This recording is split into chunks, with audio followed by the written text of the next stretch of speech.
nombre de los socios, les damos una cordial bienvenida y esperamos que tanto ustedes, sus familias y equipos de trabajo se encuentren bien de salud y estén en resguardo como la mayoría de nosotros. Por supuesto que estamos en un momento complicado, tiempos difíciles y empezaremos por los retos. Uno de ellos es que estamos explorando un webinar en donde cada uno de nosotros seguramente estaremos en casa. Para empezar, el telecomunicaciones, el ancho de banda del Internet doméstico seguramente será de menos capacidad, calidad que el que estamos acostumbrados a usar en la oficina.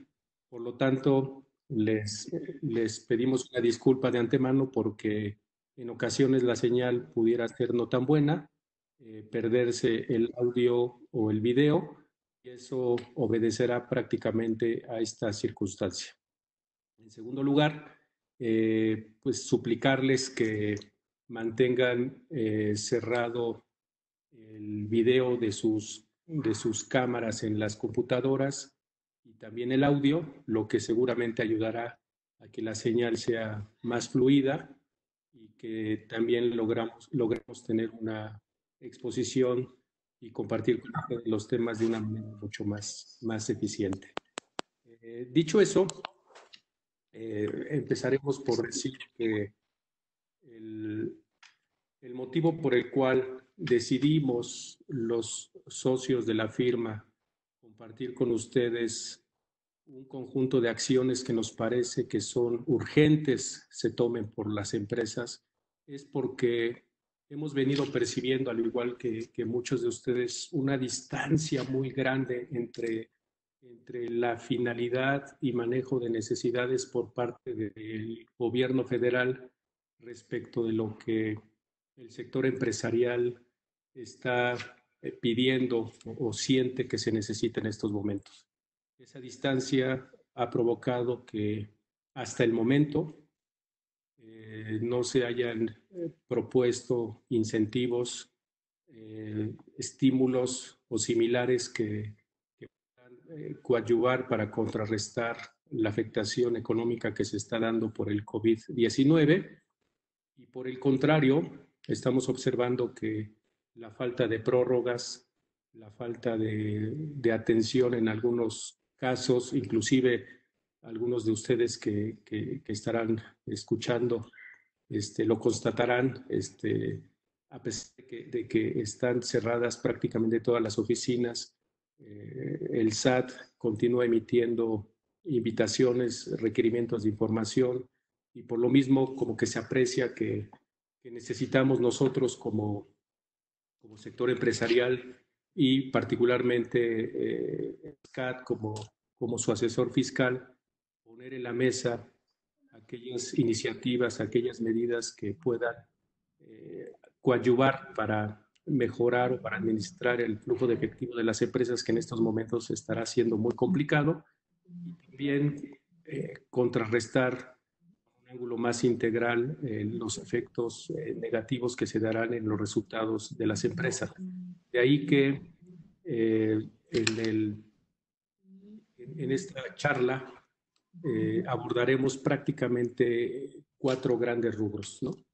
El primero tiene que ver con las acciones precisamente para no verse afectados de manera tan grave los flujos de efectivo, todo esto vinculado con la parte fiscal, por supuesto. En el segundo de ello, reconociendo que en la actualidad las estructuras de grupo que tenemos en el país, tanto nacionales como internacionales, conllevan a un conjunto de operaciones entre partes relacionadas. Pensamos que ahí hay un gran apartado que atender, medidas que tomar y acciones que elegir.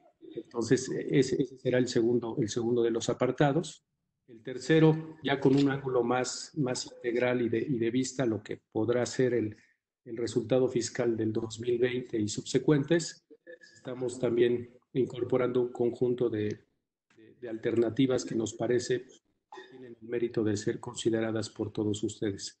Para terminar, mencionando de manera muy breve lo que en opinión de algunos analistas, y no necesariamente fiscales como nosotros, sino más económicos o políticos, han dicho que los estados han tomado un liderazgo y, por qué no decirlo, han rebasado en algunos casos las iniciativas federales y en varios de ellos ya se han planteado y ya están vigentes algunos incentivos para las empresas, reconociendo por supuesto que bajo nuestro sistema fiscal descansa mayormente en la parte federal y solo los estados tienen aquellos impuestos prácticamente vinculados con la tenencia de la tierra, la transmisión de esta, la parte de nóminas y algunos otros mucho más específicos. Entonces, dicho esto, les diría que para compartir todo este contenido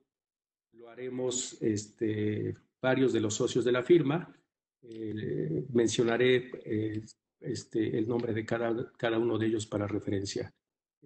Empezando por Viviana Belauzarán, quien es socio del área de consultoría fiscal, se dedica más a la atención de empresas internacionales y, por supuesto, con un grado de especialización en el sector financiero como una de sus cualidades más importantes. También nos acompañará Julia Castillo. Julia es nuestro socio de litigio fiscal, abogada de profesión, y por las características mismas de algunas de las opciones y situaciones que se han venido presentando, nos dará, digamos, alguna análisis legal de ello. Felipe Mendoza es uno de los socios de la práctica de consultoría fiscal en la Ciudad de México y de alguna manera su capacidad técnica es la que ha venido sosteniendo mucho la calidad y enfoque que le ponemos a los servicios que proporcionamos. Rodrigo Covarrubias también es socio de la práctica de impuestos internacionales de la Ciudad de México y él abordará algunos temas vinculados principalmente con operaciones internacionales y evaluación de consideraciones para aquello que ahora está siendo relevante, la competitividad del país y lo que puede ser alrededor. También nos acompaña en la exposición César Gámez, quien es uno de nuestros socios de la práctica de consultoría fiscal en la oficina de Guadalajara y tomándole ventaja precisamente a las herramientas tecnológicas, como cada uno de nosotros estamos en diferentes lugares, pues César está desde la ciudad de Guadalajara acompañándonos. También en la práctica de transferencia estaremos abordando los temas con Emilio Ángeles, quien que se encuentra en la Ciudad de México a cargo de la práctica, conjuntamente con Paola Gutiérrez, quien también es uno de nuestros socios de la misma práctica en la Ciudad de México. Y por último, aprovechar, aunque no sea el momento más adecuado, y presentarles y darle la bienvenida a nuestro socio Alejandro Izás, quien se está incorporando conjuntamente con su equipo de trabajo en la ciudad de Querétaro, basado más en la práctica de precios de transferencia, con lo cual, a partir de la elección de Alejandro, tenemos ya en la firma 3 socios de la práctica de precios de transferencia, y por supuesto, con dicha incorporación estaremos anunciando en breve oficialmente, aunque ya se encuentra operando, la oficina de SCAT en la ciudad de Querétaro para atender todo el mercado del Bajío. Y con ello, y no mayor preámbulo, si me lo permite, podemos iniciar suplicando nuevamente 2 cosas. El que por favor puedan deshabilitar los micrófonos y las cámaras de sus computadoras y por supuesto las preguntas que puedan tener. Vamos a tener 2 mecanismos. El primero de ellos sería que nos hagan el grandísimo favor de enviarnos un correo electrónico a la siguiente dirección, que es info@scat.com.mx, y también a través del propio chat que se tiene en el sistema Webex que estamos usando. Si se sienten con el ánimo de hacernos algunas preguntas, pues con mucho gusto trataremos de ver si encontramos el espacio para atenderlas. Evidentemente, el tema y pues, provocar una tensión muy significativa, y de hecho me están comentando que ya tenemos tal vez cerca de 300 personas participando, lo que por supuesto les agradecemos, y lo mismo convierte a todo esto en un gran reto. Entonces les pedimos una comprensión por las fallas técnicas que se puedan presentar, pero con todo gusto trataremos de dar lo mejor que tenemos, que es una asesoría fiscal con calidad, con oportunidad y con un enfoque que gracias a lo que ustedes nos transmiten, pensamos que es lo que necesitan ustedes, nuestros clientes. Dicho eso, empezamos con la presentación y hablaremos de las acciones para no afectar el flujo de efectivo. Le paso el micrófono y la cámara a Viviana Belauzarán. Gracias Jaime. Buenos días a todos. Iniciando con este tema importante ahorita para todas las empresas por la situación que estamos viviendo, donde a lo mejor los negocios están disminuyendo las actividades, tenemos facturación, no tenemos cobranza. Entonces, lo que hemos estado pensando nosotros y las ideas que les vamos a compartir para privilegiar y para conservar los temas de flujo de efectivo son las siguientes. Como primer elemento a considerar es que actualmente en las disposiciones fiscales existe la autorización para poder reducir pagos provisionales, ¿no? Lamentablemente, esta autorización únicamente puede presentarse a partir del segundo semestre del año. Esto es a partir de julio, ¿no? A partir de julio, y puede incluso hacerlo por todo el periodo, julio-diciembre, mientras que yo lo presente un mes antes. Entonces, el tema aquí es, oye, ¿y qué voy a hacer del día de hoy a julio, ¿no? Si yo necesito a lo mejor temas de protección de mi flujo de efectivo, ¿no? Entonces, yo puedo sí presentar esto.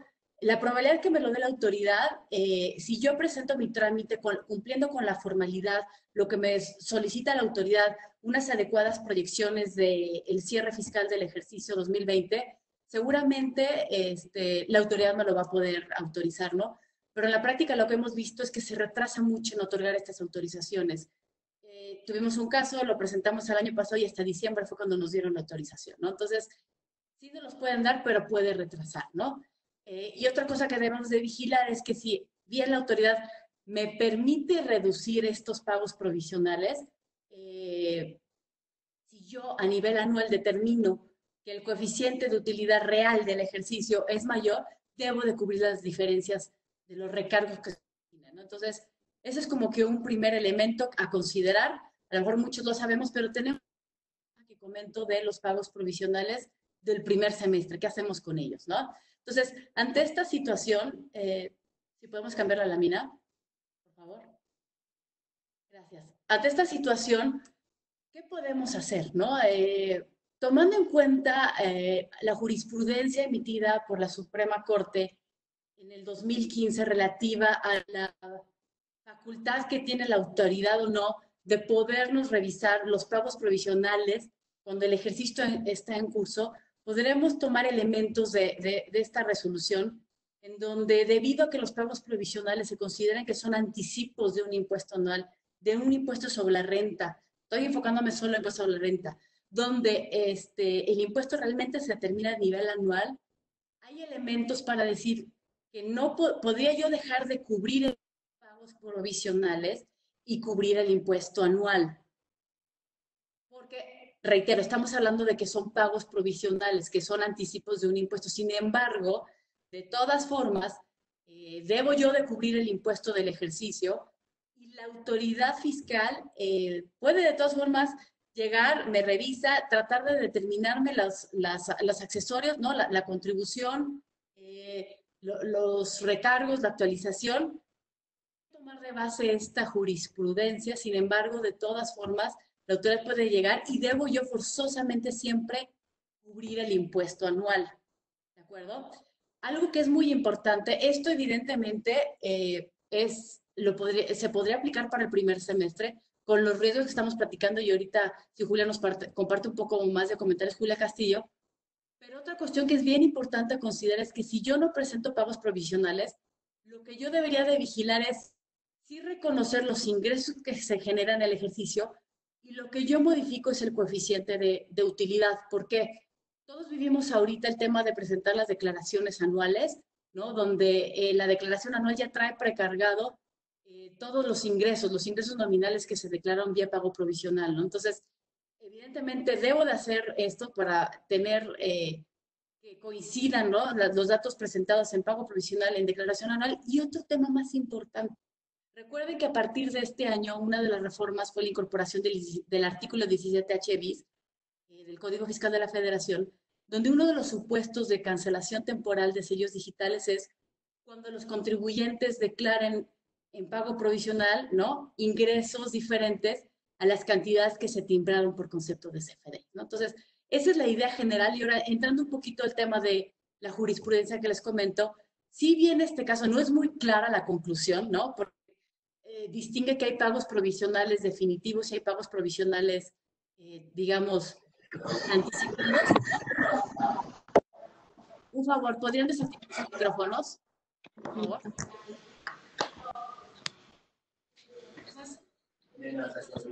Este tema, de todas formas, ¿nos ayudan a desactivar los micrófonos, por favor?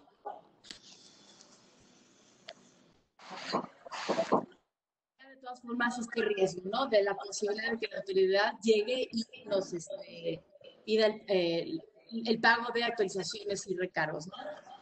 Julia, no sé si tú quisieras comentar algo sobre este tema.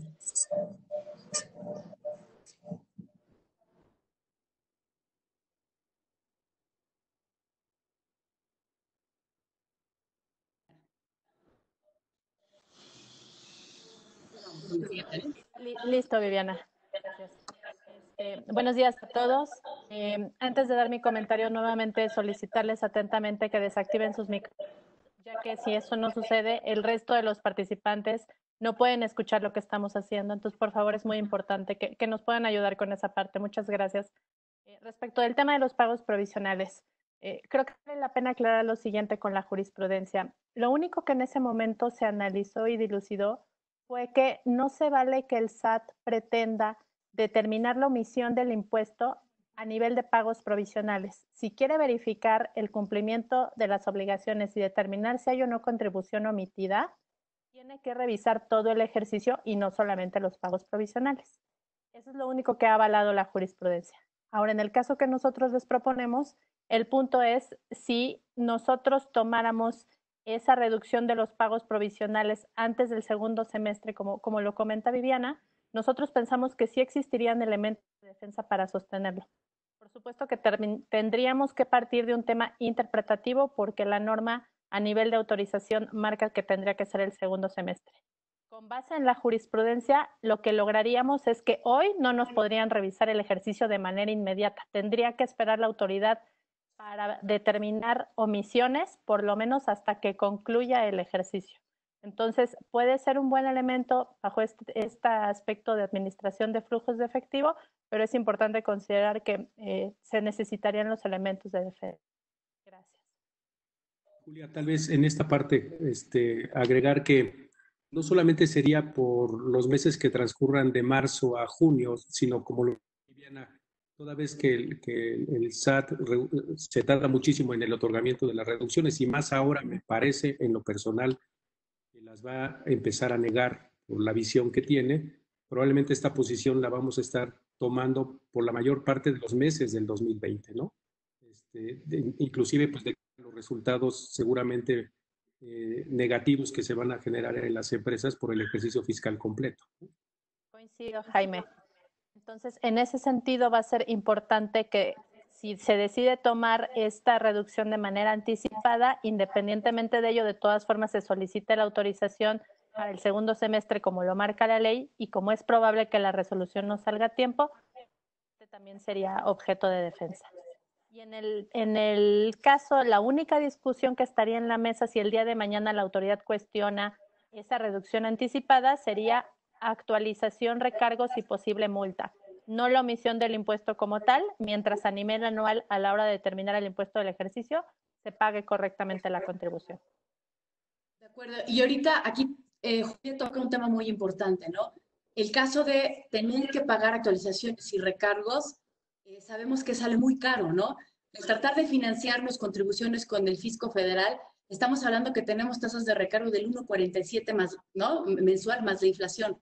Son tasas que se pueden ir más allá de anuales del 18-20%, ¿no? Entonces, valoremos también este tipo de temas porque muchos contribuyentes realizan este tipo de actividades, ¿no? Tratamos de financiarnos, ¿no? Con esquemas de diferimiento de pagos ante la autoridad fiscal, pero suele ser mucho, muy caro, ¿no? Y sabiendo ahorita en la etapa que estamos viviendo, son costos que no deberíamos de permitirnos y aprovechar también los beneficios que ahorita incluso el sector financiero está lanzando, ¿no? Para los contribuyentes y para las empresas pymes en general, ¿no?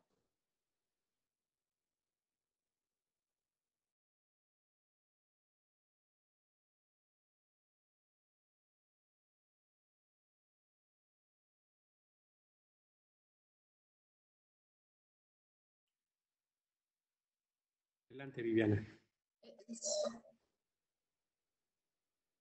Bueno, relacionado también con estos temas, otra alternativa que se pudiese revisar es qué pasa si yo reviso nuevamente lo que ya presenté de mi declaración del 2019 y ver si tengo algún beneficio fiscal, ¿no? O poder anticipar deducciones o a lo mejor diferir acumulamiento de ciertos ingresos, para que yo pueda disminuir mi coeficiente de utilidad que será aplicable para el 2020. Entonces, eso también se podría contemplar, ¿no? O ver también, ahorita de lo que vamos a seguir platicando, que le voy a ceder la palabra a Felipe Mendoza, ver qué otro tipo de alternativas podemos hacer para aprovechar y tratar de disminuir el efecto de pagos provisionales, la disminución de utilidad, o ver también que en el propio ejercicio 2020, ¿cómo le hago para administrar el resultado, no provocar una pérdida? Porque con todas las actividades que realice, de todas formas, a lo mejor si genero pérdida, pues me tendría que ir al coeficiente del año anterior, ¿no? Entonces, esta valoración del 2019 yo creo que es importante considerar si todavía podemos aprovechar beneficios y presentar alguna complementaria y disminuir el pago. Ahora sí le cedo la palabra a Felipe Mendoza para continuar con esos temas. Gracias, Viviana. Otra forma que podría utilizar para tratar de ahorrar flujos es pensar en una nueva sociedad. ¿Qué pasa si por ahí tenemos alguna que se acaba de crear o crear una nueva? Si recordamos, en una nueva sociedad no se hacen pagos provisionales en el primer ejercicio y esto pues nos traería el beneficio precisamente, ¿no? De no tener que realizar los pagos provisionales de 2020. Si eventualmente en 2020 se obtiene una pérdida fiscal, para el siguiente ejercicio, para 2021, tampoco habría necesidad de efectuar pagos provisionales porque no habría un coeficiente. Para ello, evidentemente, pues se tendría que transmitir la operación o cierta operación del negocio a esta nueva sociedad y para ello, pues tendríamos que ver cuál es la forma más adecuada, ¿no? Cuidar los efectos fiscales, ya sea de algún contrato, transmisión de activos, riesgos y funciones, y pues, tendría que valorar cómo sería esta transmisión, ¿no? Pero podría ser una buena posibilidad el de una nueva sociedad. El siguiente slide, por favor.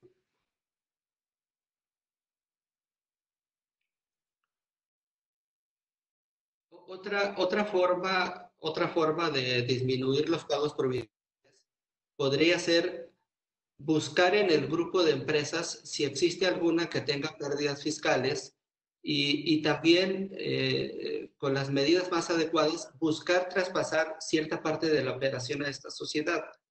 Esta sociedad, al tener pérdida fiscal, pues es muy probable que no haya pagos provisionales, inclusive puede ser que tengamos alguna sociedad que por alguna razón no tenga coeficiente de utilidad y también una posibilidad sería transmitir la operación a esta sociedad, ¿no? Evidentemente, igual que en la opción anterior, sería buscar la forma más adecuada para transmitir los activos, los riesgos y las funciones a esta NewCo, ¿no? En este caso, solamente tendríamos que cuidar los requisitos del artículo 69 bis del Código Fiscal de la Federación, donde se establece que que la utilización de pérdidas fiscales pudiera ser digamos que motivo de que las autoridades fiscales revisen a estas sociedades y las listen, ¿no? En el Diario Oficial de la Federación. Entonces tendríamos que cambiar esta parte. En esa parte, Felipe, si me lo permites, por supuesto que es un requisito y una atención particular que le debemos poner, pero vamos a asumir de momento que prácticamente todo lo que hagamos podrá llegar a ser, por un lado, controvertido y no compartido por la autoridad fiscal. Entonces, en la medida que tengamos los elementos técnicos y sobre todo las razones de negocio atrás de estas decisiones, deberá ser válido. En lo personal, creo que la propia circunstancia económica y la ausencia de incentivos alrededor de esta, por sí misma se convierte en una razón de negocios válida, pero es punto de vista personal. Sí, estoy de acuerdo. La siguiente posibilidad es, igual, si tenemos una sociedad con pérdidas fiscales, buscar cómo esta sociedad se puede fusionar con algunas otras sociedades del grupo que tengan precisamente la operación. En este caso, la sociedad que subsista debería de ser la que tiene las pérdidas fiscales y esto pues nos puede ayudar a no efectuar pagos provisionales, ¿no?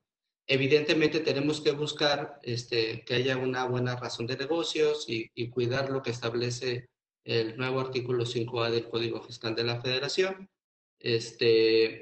También cuidar que se cumplan los requisitos que se establecen por ahí para la amortización de pérdidas fiscales en el artículo 58 de la Ley del Impuesto sobre la Renta, que se refiere básicamente a que las pérdidas fiscales solo pueden amortizarse contra los mismos giros y cuidarlo de la permanencia del capital social, ¿no? Es decir, de los accionistas que tienen el control de la sociedad.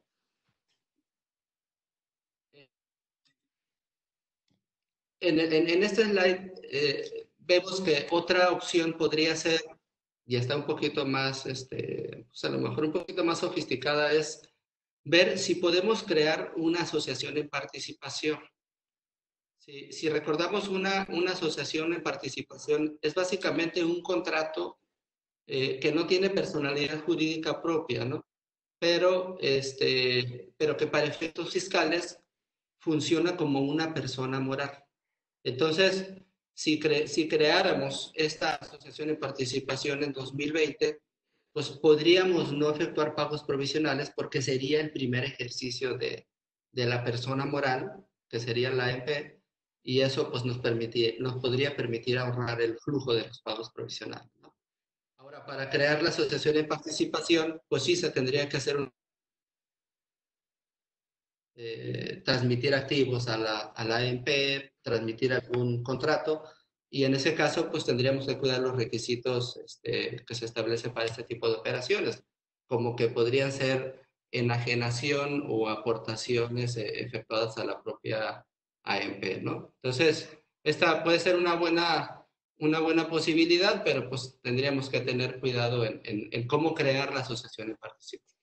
Oye, Felipe, tal vez si comparamos la opción en donde creamos una nueva empresa y usamos esta de la asociación de participación, un elemento importante va a ser el aspecto comercial y relaciones con los clientes, en donde en ocasiones no es tan sencillo cambiar de sociedad para poder continuar vendiendo los productos o prestando los servicios, en cuyo caso la asociación en participación, al ser un contrato, como que dejándole la característica de asociante a la misma empresa, pudiera facilitar hasta cierto punto el manejo comercial de las operaciones, ¿no? Porque solamente se convierte en un tema fiscal el manejo a través de la AMP. Por supuesto, la facturación y demás requieren de ciertas precisiones, pero puede ser un diferenciador si te parece bien. Sí, me parece bien, Jaime, y la propia circunstancia en la que estamos, la situación económica, pues podría ser una buena justificación, ¿no? De que haya cambios internos y de que ahora pues sea este nuevo vehículo, pero sí estoy de acuerdo. Para esta parte, no sé si, Rodrigo, nos podrías ayudar con la explicación de este concepto y de enfoque. Sí, de acuerdo, Jaime, muchas gracias.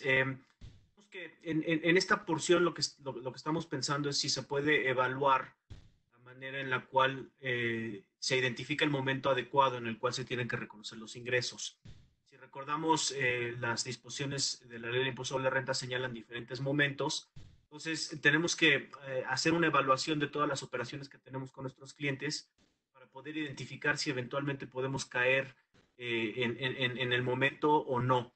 Y para eso, pues algunas ideas que pueden venir a la mente, pues es qué sucede en los casos de las ventas de mercancía en consignación, donde pues todavía no se enajena propiamente el bien, o a través de una condición suspensiva, a través de la cual pues simplemente mandamos hacia un momento futuro sujeto a ciertas condiciones, para que hasta ese momento es que se perfeccione la enajenación y la transferencia de la propiedad de los bienes.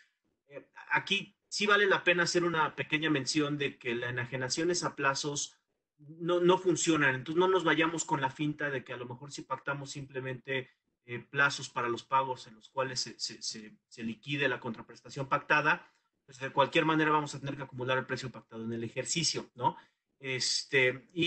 También se podría evaluar la no acumulación de los anticipos, siempre y cuando no caigamos en los supuestos. O sea, vale la pena recalcar que sí tenemos que ser muy cuidadosos en que, dependiendo de las circunstancias, podamos soportar que no estamos cayendo en ninguno de los supuestos previstos en la ley del impuesto sobre la renta, especialmente pues que no se emita el CFDI, por lo cual tendremos que evaluar la parte de la negociación con los clientes, ¿no?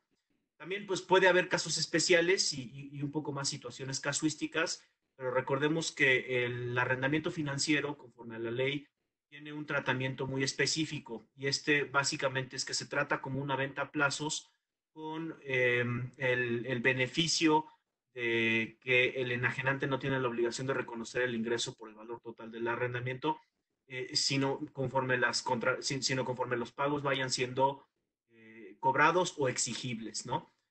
También vamos a tener que considerar los efectos del financiamiento, lo que se tiene que pactar, los intereses como parte de esta, digámoslo entre comillas, venta a plazos.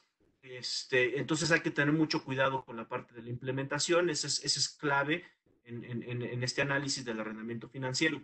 Y por último, los intereses que sean devengados, pues hay que entrar al detalle de cuáles son las condiciones contractuales, de cuándo se devengan, de cuándo son exigibles y de cuándo efectivamente se pagan, porque todos pueden tener efectos diferentes, y hacer una distinción entre lo que son los intereses normales y los intereses moratorios, justamente por las circunstancias de la economía. Puede que se empiecen a dar estas situaciones de intereses moratorios y estos son acumulados a partir del tercer mes de que se devengan. Tal vez, Rodrigo, si me lo permites, en la actualidad, con esta circunstancia, va a ser altamente probable que las empresas se vean en la necesidad de sentarse con sus clientes a renegociar, a definir nuevas maneras de cómo establecer los términos y condiciones de sus operaciones. Entonces, aquí hay dos grandes apartados, por lo que nos dices, ¿no? El primero de ellos es que no olvidar que la parte fiscal emana de las consecuencias legales de una operación. Entonces, en el primer punto, en donde se dice que hablamos de mercancías en consignación, condición suspensiva y acumulación de anticipos, es porque estamos buscando que todavía no se dé la enajenación fiscal, porque nos sustentaríamos en el hecho de que no hay una enajenación legalmente hablando, ¿no? Una mercancía en consignación, pues el producto sigue siendo mío en tanto el cliente no me avisa que ya lo vendió. Una enajenación con condición suspensiva, precisamente lo que detiene es el efecto legal de la enajenación, ¿sí? Y por último, cuando yo recibo un anticipo, si todavía no he enajenado el bien o prestado el servicio, pues no estoy en un supuesto fiscal. Entonces, este conjunto de opciones, como lo dices, Rodrigo, nos permitirían no activar el ingreso fiscal, sobre todo que habrá que identificar que en la actualidad el ingreso en crédito, como estamos acostumbrados a llamarle, pues provoca el pago del impuesto sobre la renta desde los provisionales, aun cuando no hayamos cobrado el precio pactado, ¿no? Entonces, creo que esa parte es sumamente valiosa, lo que nos estás diciendo. Y ya, los casos especiales, me parece que precisamente el arrendamiento financiero, que para fines fiscales no es otra cosa más que una venta a plazos en realidad, da la opción de que el impuesto se vaya reconociendo, el ingreso se vaya reconociendo y como consecuencia se vaya pagando el impuesto cada vez que son exigibles las contraprestaciones y no al momento de la celebración del contrato. Y por eso nos suena que habrá cierto tipo de operaciones que nos den el espacio para poder sentarnos con los clientes y establecer, nuevamente lo digo entre comillas, nuevos términos y condiciones o situaciones temporales mientras todo el tema vinculado con el COVID-19 nos provoca una situación de desajuste en la manera normal de cómo hacemos los negocios, ¿no?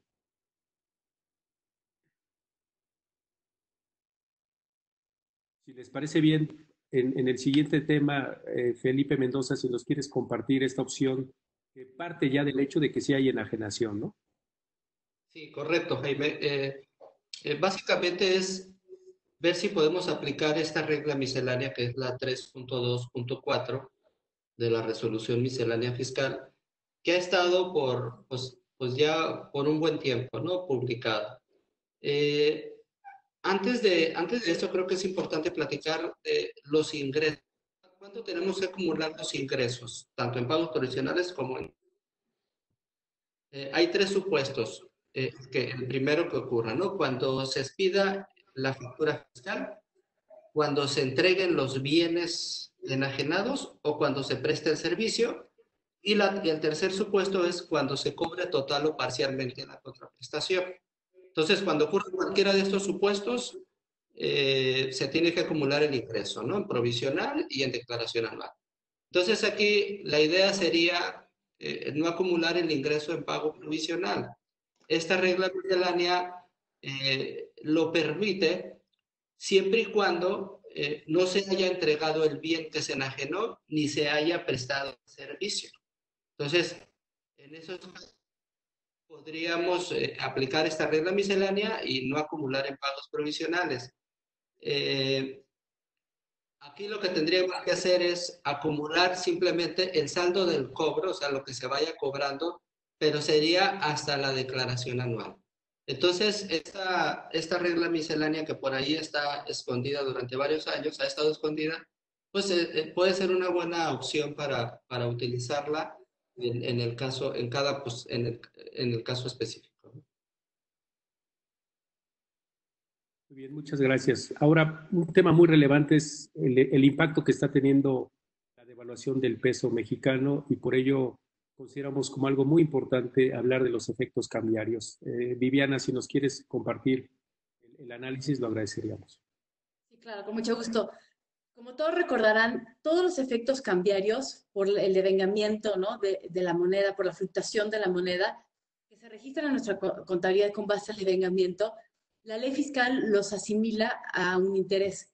¿Qué significa esto? Que nos dice que debemos de considerar como un interés a cargo o a favor todos aquellos movimientos que se tengan por la fluctuación cambiaria y la posición que tenga cada contribuyente, ¿no? Si estoy apasivado en moneda extranjera, si tengo activos, ¿no? En moneda extranjera, yo tengo que ir reconociendo esto, ¿no? Entonces, aquí un tema importante es que han habido resoluciones y tratar de identificar qué realmente del efecto cambiario es lo que yo debo de acumular a nivel de pago provisional y a nivel anual, qué es lo que yo puedo decir como pérdida cambiaria, ¿no? Entonces, a nivel de pago provisional, pues la ley me dice, acumula lo que es el devengado. Pero, ¿qué debo de entender por ello, no? Entonces, han habido resoluciones donde nos han dicho, donde nos indican que el efecto cambiario se genera día a día, ¿no? Se genera día a día. Podemos identificar que podríamos reconocerlo al cierre de cada mes o al cierre del ejercicio. Podemos tener un adeudo en moneda extranjera en donde el día 1 me genera utilidad y el día 2 me genera pérdida. Entonces, esta resolución lo que me ha dicho es, oye, estamos hablando de un mismo adeudo que te va a generar utilidad o pérdida, pues haces este neteo de utilidades y pérdidas, ¿no? Entonces, se los dejamos sobre la mesa para poder analizar el efecto que tienen ahorita por efectos cambiarios y ver la forma de poder administrar, ¿no? El tema de utilidades cambiarias o pérdidas cambiarias, ¿no? Y otro elemento adicional es que también hace tiempo, bueno, existe un precedente judicial en donde nos decía que va básicamente sobre la misma idea, ¿no? Donde que a nivel de pagos provisionales efectuemos el neteo entre lo que yo tengo como de utilidad cambiaria generada de toda mi posición, porque si bien la ley me dice es un interés, pero yo tengo posición a lo mejor activa y pasiva. Sobre toda mi posición, la utilidad que yo tenga, le puedo restar utilidad cambiaria, le puedo restar la pérdida cambiaria, ¿no? Evidentemente, si mi pérdida cambiaria excede a las utilidades, no podría yo tomar esa base negativa para disminuir mis demás ingresos en pago provisional. Pero podríamos tomar esa posición siempre y cuando, evidentemente, el coeficiente de utilidad que yo vaya a aplicar a los pagos provisionales haya sido aplicado con esta misma línea, aplicando el neto entre utilidades y pérdidas cambiarias. Si no, se distorsiona la información y te estaría teniendo probablemente un beneficio indebido, ¿no? Entonces, eso es lo que queremos poner sobre la mesa, ir evaluando nuestras condiciones con clientes, con proveedores, con partes relacionadas, sobre las posiciones que tenemos en moneda extranjera, evaluar conversiones a pesos y demás, que eso lo vamos a ir comentando un poquito más adelante en el desarrollo de esta plática, ¿no? También relacionado con este tema de fluctuación cambiaria, pues muchos contribuyentes tienen actualmente operaciones financieras derivadas celebradas, ¿no? Nada más como recordatorio, si nosotros tenemos operaciones financieras derivadas de moneda, estas se consideran como operaciones financieras derivadas de capital. Y las derivadas de capital referidas a moneda o tipo de cambio tienen cierta particular que quisiera que pues hicieran un poco atención para este año, porque recuerden que si bien los efectos fiscales se generan cuando se hacen los intercambios y pagos de las monedas o se liquidan las operaciones, cuando yo tengo una operación financiera derivada de moneda que no vence al cierre del año, sino al siguiente, brinca un ejercicio, aun y cuando no haya un intercambio de flujos, la ley fiscal en el artículo 20, fracción 8 me dice, oye, reconoce un efecto fiscal por tu posición con esta operación financiera derivada como si hubiera vencido. Nosotros le denominamos ese reconocimiento del mark-to-market fiscal. Entonces, si bien no la he terminado, liquidado, concluido, sí se reconoce eso. Entonces, hay que ir valorando cómo me puede pegar a nivel de cierre esta operación, este reconocimiento que debo de hacer, aun y cuando no haya vencido, ¿no? Esta operación, ¿no? Entonces, nada más ponerlo sobre la mesa. Otro tema importante es, si yo ya tengo una posición cubierta, ¿no? También, ¿por qué adquirir los derivados? ¿Con fines de negociación, ¿no? O con fines de cobertura. Si yo me estoy cubriendo con estas operaciones, tengo que revisar qué efectos se me están dando. Tengo que ir viendo si puedo yo anticipar liquidaciones, si yo puedo modificar las condiciones que actualmente tengo en el contrato para ver si tengo algún beneficio, ¿no? Financiero que iría de la mano con un beneficio fiscal y evidentemente, como lo hemos mencionado, soportar siempre razones, ¿no? De mercado, razones por las cuales de negocios yo realizo este tipo de operaciones, ¿no? Entonces, valorar todos nuestros contratos de derivados, ver qué efectos nos están generando y evaluar posibles ajustes a los acuerdos ya que tenemos vigentes, ¿no? Y evidentemente, si vemos que ahorita los tipos de cambio y tenemos cierta incertidumbre, valorar, ¿no? Cubrir también nuestras posiciones, ¿no? A lo mejor ahorita pueden ser muy caras por cómo están los tipos de cambio, pero contemplar ese tipo de situaciones, ¿no? Muchas gracias, Viviana. Si les parece, pasamos al siguiente tema que, dicho de paso, el día de antier empezó a tomar mucho revuelo por una noticia que se dio por el otorgamiento de una suspensión a un amparo indirecto para no realizar pagos de impuestos.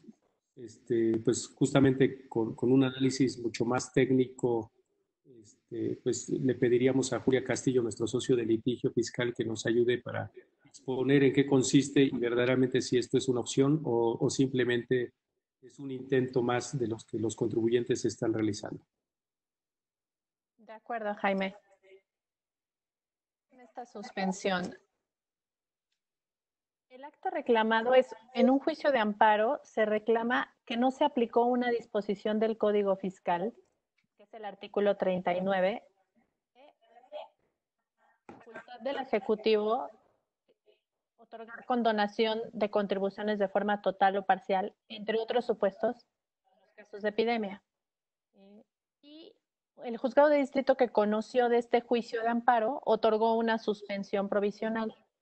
La primera cosa que habría que distinguir es que esa suspensión no se otorgó para dejar de pagar ningún tipo de contribución, ni para que se otorgara una condonación o algún tipo de exención. Lo único que hasta este momento ha dicho ese juzgado de distrito es que en efecto hay una facultad prevista en el Código Fiscal del Poder Ejecutivo Federal para decretar la condonación total o parcial de contribuciones y que en efecto hay una omisión del Ejecutivo de emitir lineamientos o reglas de carácter general respecto de esa facultad. Y entonces la única suspensión que otorgó fue exactamente eso, para el efecto de que la autoridad o el Poder Ejecutivo dicte esas disposiciones de carácter general. Es lo único que hasta el momento se ha dicho. Entonces, una suspensión en esos términos no significa que hoy un juzgado de distrito le haya otorgado a un contribuyente la posibilidad de no hacer pagos ni provisionales ni definitivos mensuales de IVA. Solamente es la emisión de estos lineamientos de carácter general. El segundo punto es que, como es una potestativa del Poder Ejecutivo, podría perfectamente emitir esos lineamientos y motivar por qué considera que no es procedente otorgar una condonación. En el juicio de amparo, el juzgado le ha requerido al Poder Ejecutivo que emita un informe refiriendo esos lineamientos y al ser una facultad potestativa podría perfectamente motivar por qué no lo emite. El segundo punto muy importante también, un tercer punto muy importante es, no podemos olvidar la reforma constitucional de este año de marzo, donde se aprobó incluir a la Constitución la prohibición de otorgar condonaciones. Recordemos que ya estaba la prohibición de otorgar exenciones. Ahora además incorporó la prohibición de otorgar condonaciones en materia de impuestos. Entonces, esto sin duda es una disposición que jerárquicamente además es superior al Código Fiscal de la Federación. A través de una disposición transitoria se estableció que todas las legislaciones federales y locales tienen un año para armonizar sus ordenamientos con este mandato constitucional. Entonces, eso significa que hoy existe esta disposición del código que faculta al Ejecutivo para condonar, sí, una norma superior que es la Constitución que prohíbe las condonaciones. Y aunque sea una norma vigente, un poder como el judicial, al momento de ponderar si procedería o no el amparo para la emisión de estas disposiciones para condonar, pues obviamente tiene que hacer valer en primer término la Constitución. Por esa razón, la primera conclusión que podría yo transmitirles es que un amparo planteando la condonación, las posibilidades de que obtenga una resolución de fondo favorable son bajas por existir esta nueva reforma constitucional a partir de marzo que prohíbe la condonación. Eso, en segundo lugar, diría, eso no significa que no puedan plantearse distintos mecanismos o problemáticas ante los tribunales donde hay que ponderar varias cosas. Sigue adelante la recaudación, los derechos de los contribuyentes, la prevalencia de las fuentes de trabajo, los derechos de los trabajadores. No vamos a abundar en estos temas el día de hoy. Va a haber webinars adicionales, entre ellos uno donde analizaremos estos puntos. Pero por lo pronto lo único que les compartiría es que esta disposición del Código Fiscal habla de condonación o eximir, tiene este mandato constitucional en contra. El siguiente punto es que podría valorarse la posibilidad de tomarlo con esta reflexión que estamos haciendo en este webinar de cómo eficientar o mejor administrar nuestros flujos de efectivo. Podría intentarse como un mecanismo que durante el tiempo en el que se resuelve el juicio de amparo nos pueda llegar a dar ese beneficio de no efectuar pagos provisionales o definitivos mensuales. Sí puede intentarse. Desde mi punto de vista, las posibilidades de que un juzgado de manera franca y abierta reconozca o conceda una suspensión para que no se efectúen los pagos, ya sea provisionales, retenciones, definitivos, son bajas y simplemente porque en este caso existe un bien de interés social, que es el derecho a la salud, que es la necesidad de recursos para hacer frente a todas las necesidades que en materia sanitaria se han hecho públicas y del conocimiento generalizado en medios. No es como en la contabilidad electrónica, no es como en la compensación universal, donde el interés que está en juego es el de la recaudación en general.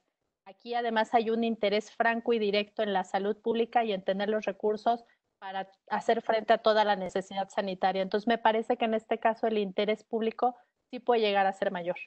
Entonces, tendría que ponderarse, la verdad, el efectuar un gasto en este momento en el que los recursos son limitados y se tienen que administrar, hacer un gasto de esa naturaleza para ir a un juicio de amparo donde las posibilidades de éxito pueden ser de una dificultad alta. Finalmente, además, pues ponderar si se opta por este camino, que puede haber implicaciones adicionales como cancelación de sellos, porque si la suspensión no es lo suficientemente clara, podemos llegar a caer en un supuesto de cancelación, o incluso responsabilidad solidaria, donde sería mucho más claro, porque dice expresamente que el solo hecho de no entregar contribuciones retenidas es causa de responsabilidad solidaria. Y ahí la pregunta sería, ¿y si tengo un amparo o no? Entonces, son esos temas los que tendrían que ponderarse. Y por supuesto, si viéramos aisladamente la disposición del Código Fiscal, pues efectivamente habla de condonar o eximir total o parcialmente de contribuciones en general. No distingue si es contribuciones propias, mensuales, anuales, podría abarcar todas, pero como dije al inicio, tenemos un trato constitucional superior que nos afectaría para la posibilidad de obtenerlo. Muchas gracias. Julia, si me lo permites, solamente de lo que mencionas, un par de comentarios adicionales. Establecías que es claro que el interés público está muy bien definido y que por lo tanto se vería difícil que pueda tenerse éxito. Tal vez la anotación de nuestra parte y en lo particular mía es que es cierto, a pesar de que ese interés público sea erróneo en la parte de la política fiscal que debe prevalecer en una circunstancia como la que estamos. Si ya desde tiempo atrás hemos dicho que se requiere incentivar y fomentar la inversión, el empleo, para mejorar la competitividad del país y atraer la inversión extranjera, en una circunstancia como esta, pues todavía se requiere mucho más para que el sector empresarial sea uno de los motores más importantes para la reactivación económica. Entonces, creería que ciertamente pues, habría que buscar modificar esa política fiscal que al día de hoy no se ha visto plasmada. Y el segundo punto es que claramente, digamos, por la composición del Poder Judicial, cuando hoy tenemos de menos 2 ex jefes del SAT formando parte de ella, pues se antoja difícil que puedan concederle la razón al contribuyente con independencia de lo anterior, ¿no? Entonces, pero hasta ahí me quedo.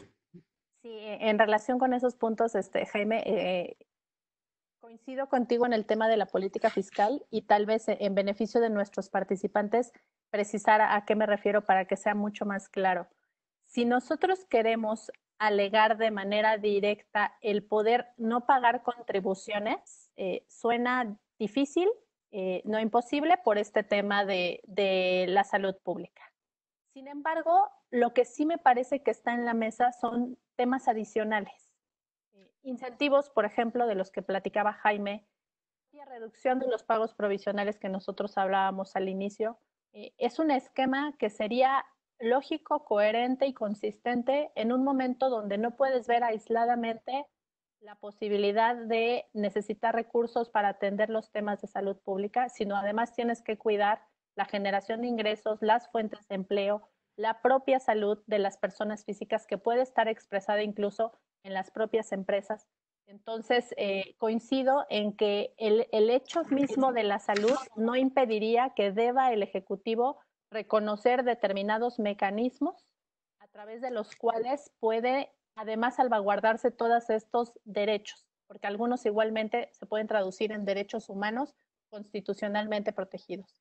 Entonces, justamente en ese webinar adicional donde platicaremos estos temas adicionales de los derechos de los contribuyentes, definitivamente podremos abundar en eso, ¿no? Otro ejemplo claro es, el día de hoy pretendes auditar a un contribuyente porque la autoridad está en total uso de sus facultades de comprobación, cuando el contribuyente no tiene los elementos para hacer frente en estos momentos. Vaya, hay una serie de elementos que me parece, como bien apunta Jaime, que se deben de tomar en consideración como medidas para proteger el desarrollo, la inversión, las fuentes de trabajo y, digamos, la economía del país. Muchas gracias, Julia. El siguiente punto tiene que ver con los otros impuestos. Viviana, si nos quieres compartir algún punto de vista. Sí, muy brevemente. Hasta ahorita hemos estado platicando sobre impuestos sobre la renta y la reducción de pagos provisionales. Aprovecho para aclarar. Cuando hemos estado hablando de reducción de pagos provisionales, como dijimos, no estamos sugiriendo bajen los ingresos del pago provisional sobre los cuales se aplica el coeficiente de utilidad. Debemos de bajar el coeficiente de utilidad, no el ingreso, porque si yo bajo los ingresos respecto de lo que yo he facturado, podría tener esta discrepancia y el riesgo que hablábamos de los sellos digitales, ¿no? Nada más retomando ese punto. Pero bueno, ahora, ¿qué pasa con los demás impuestos? Hemos estado hablando de impuestos a la renta y ¿qué pasa con todos esos impuestos, por ejemplo, los impuestos indirectos, ¿no? Donde su causación es conforme flujo de efectivo, en este caso el IVA y el IEPS. Respecto de estos impuestos, es muy importante las labores que hagan la administración respecto de la tesorería, las áreas de cuentas por cobrar y por pagar, deben de estar muy coordinadas para evitar generar saldos a favor, ¿no? Generar saldos a favor y que luego tenga yo que pagar impuestos o contribuciones a cargo. Recuerden que ya no tenemos la compensación universal, ¿no? Entonces, si yo tengo, por ejemplo, en un mes suficiente cobranza, pago, y al mes siguiente tengo que realizar, pago el IVA, y al mes siguiente tengo que realizar diversos pagos a proveedores y me genera un saldo a favor, recuerden que ya no me puedo compensar IVA, ni siquiera IVA contra IVA, ¿no? Entonces, si yo tengo un saldo a favor de IVA, tengo que esperar a acreditármelo contra meses posteriores, sin efectos de actualización, sin efectos de beneficio, ¿no? Por el transcurso del tiempo, ¿no? Entonces, consideren esto, debemos de estar trabajando muy en conjunto para aprovechar y optimizar los temas de flujos de efectivos.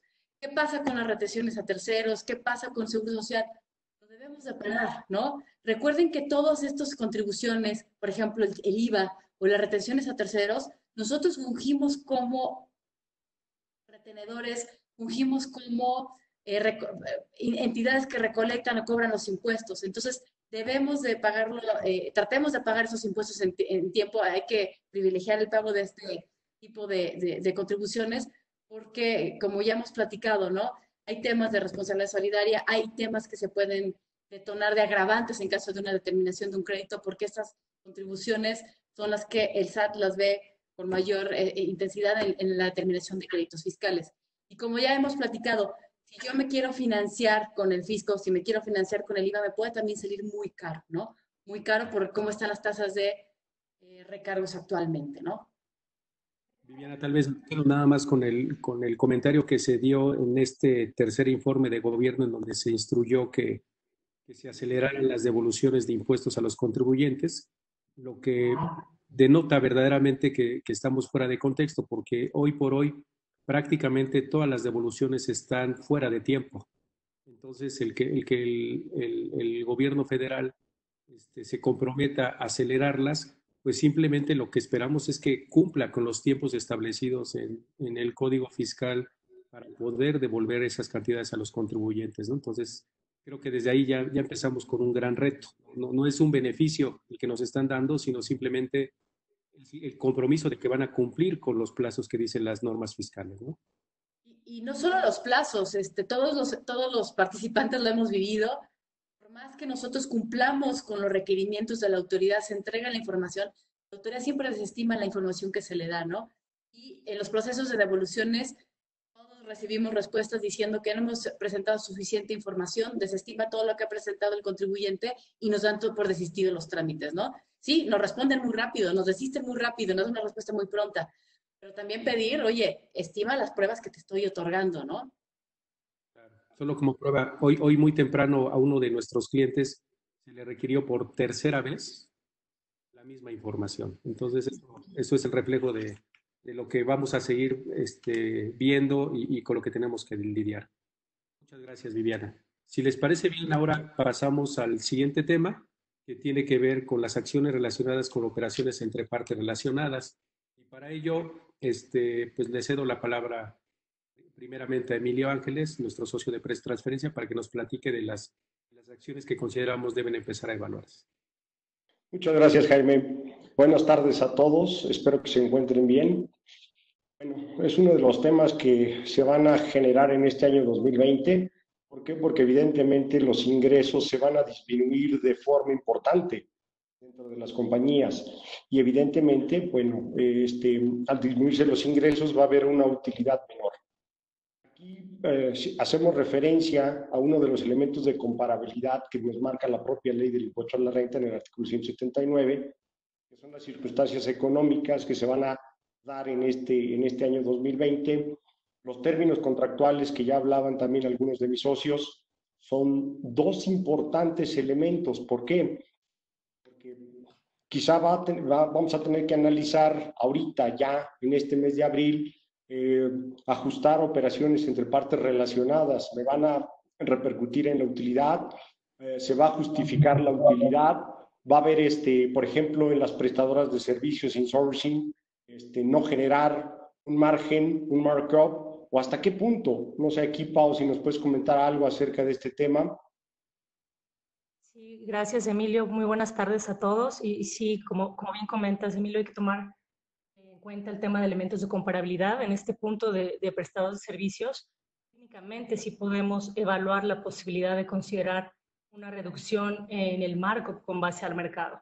Ante la situación económica que estaremos enfrentando a nivel global, pues las empresas comparables se van a ver afectadas igualmente en sus márgenes de rentabilidad y por lo tanto, pues será posible soportar una disminución en los márgenes, ¿no? Y si bien a la autoridad pueda no gustarle este tipo de criterios, pues tenemos los elementos suficientes como el tema de circunstancias económicas para tener los argumentos y poder justificarlo, realizando, por supuesto, el análisis de caso por caso.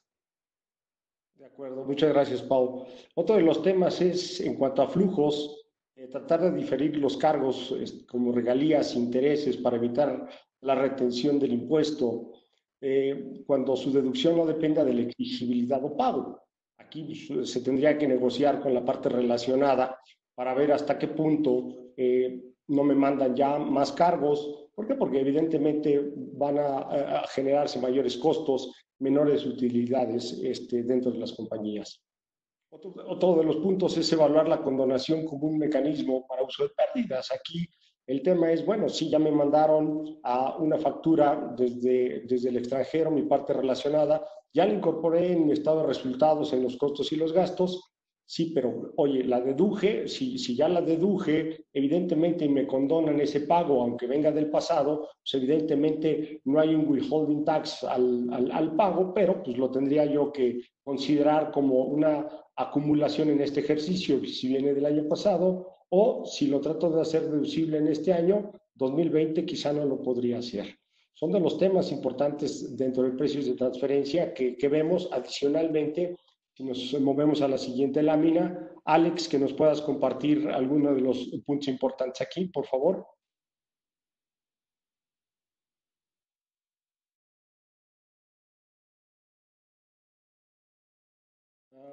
No se te oye, Alex. Adelante. Ya. Sí, bueno, aquí hay que revisar mucho el entorno económico y el sector en el que se está desarrollando las operaciones, las comparables que se van.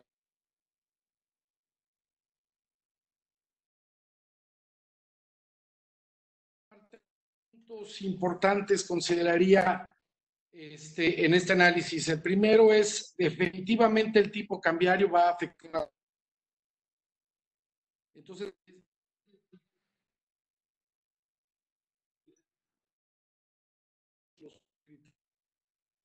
las evaluaciones fueron determinadas basadas en un tipo diario, obviamente condiciones que se están prestando, pues van a ver muy importante.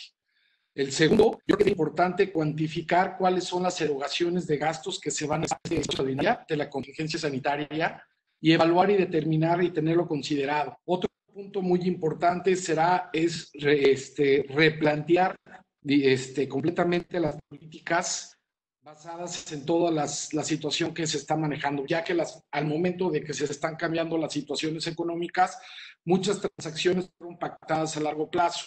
Todo esto es importante porque al momento de que se haga la comparabilidad para dar cumplimiento en el 2020, es importante tomarlo en consideración este tipo de situaciones para que no pudiera afectar de una manera importante. Si me permites añadir aquí un tema, Alex, ahorita que hablabas de la moneda funcional, de las operaciones en dólares contra pesos, pesos contra dólares, van a quedar cuentas por cobrar de las compañías y cuentas por pagar entre partes relacionadas. Aquí como comentario es importante tener en cuenta que a la autoridad no le gusta que se generen, por ejemplo, pérdidas cambiarias importantes cuando tengo una cuenta por pagar, por ejemplo, y que su rotación de cuenta por pagar en el tiempo sea mayor a la rotación de los comparables.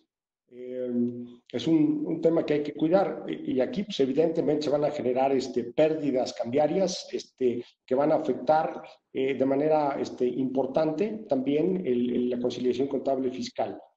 Y adicionalmente, ya por último, el tema de razón de negocios es un concepto bien importante porque no solamente me aplica a operaciones con partes relacionadas. Muchas de las compañías que no tienen operaciones con alguna parte relacionada les va a disminuir también de manera fuerte sus ingresos y por lo tanto van a tener una pérdida. Y aquí pues, este nuevo artículo del 5A del Código Fiscal de la Federación vamos a tener que ayudarles a justificar que por esta situación económica que estamos pasando, pues evidentemente hay una razón de negocios por la cual no se está generando una utilidad razonable.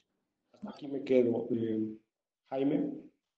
Sí, tal vez, Paola, Alex, Emilio, de lo que hemos analizado y nos comparten, yo me quedaría con un par de temas. El primero es que estamos acostumbrados a revisar y a realizar los ajustes en materia de precios de transferencia al final del ejercicio fiscal. Creo que en este momento deberíamos realizarlo para poder ajustar desde ya las operaciones entre partes relacionadas, no importa si son nacionales o si son extranjeras. Segundo, así como se están modificando los términos y condiciones con terceros independientes, nos vemos obligados y debemos hacerlo con un sentido de búsqueda de mejora de flujo de efectivo y de rentabilidad, el hacerlo también con las partes relacionadas. Alguien podría decir, mira, si ya de por sí tengo una pérdida fiscal, porque pues, el negocio por sí mismo va a verse demeritado, pues ¿para qué le genera una pérdida adicional por una operación con una parte relacionada que va a traer de la mano, en la mayoría de los casos, una retención de impuesto que debo estar pagando cuando ni siquiera estoy tomando un beneficio fiscal? Entonces, ese tipo de cosas, si me lo permiten, como que están alrededor de lo que nos acaban de compartir, ¿no? De acuerdo, Jaime. Muy bien, pues muchas gracias. Una vez que hablamos del tema de precios de transferencia, ahora nos movemos hacia las acciones que tienen que ver ya con los resultados fiscales de las empresas, con la manera de cómo creemos que necesitamos optimizar o neutralizar los efectos económicos que se darán en el 2020 y ejercicios subsecuentes. Para ello, le pediría nuevamente a Viviana si nos puede platicar de esta opción que ya aparece en la lámina.